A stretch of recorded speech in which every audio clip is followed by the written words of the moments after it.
أعوذ بالله من الشيطان الرجيم. بسم الله الرحمن الرحيم.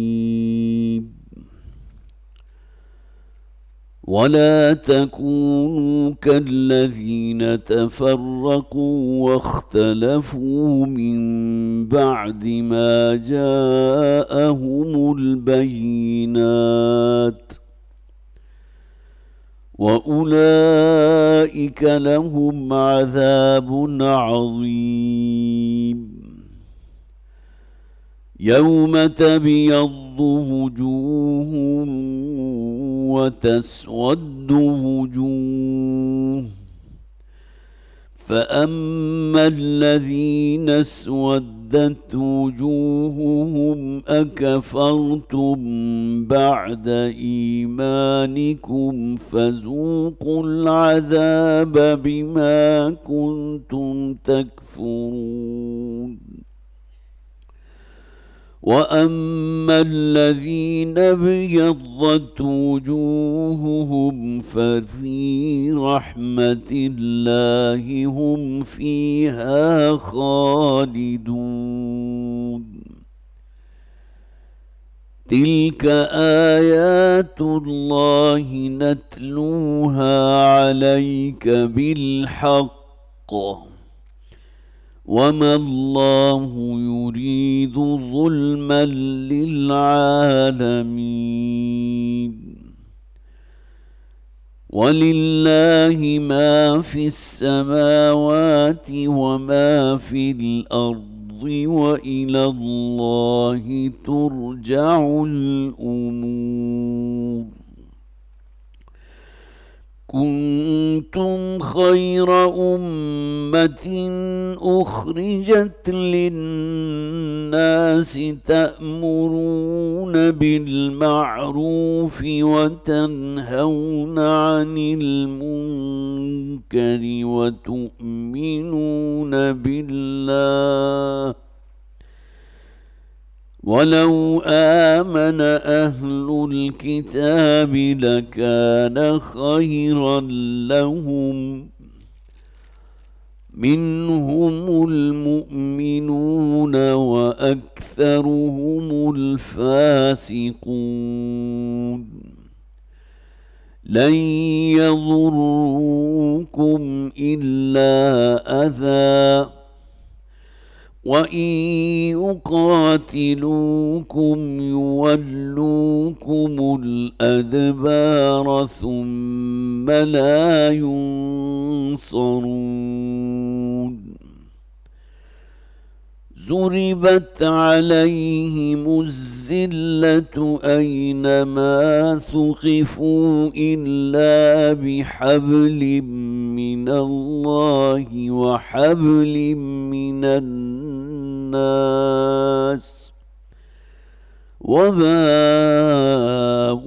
بغضب من الله وضربت عليهم المسكنة، ذلك بأنهم كانوا يكفرون بآيات الله ويقتلون الأنبياء بغير حق، ذلك بما عصوا وكانوا يعتدون.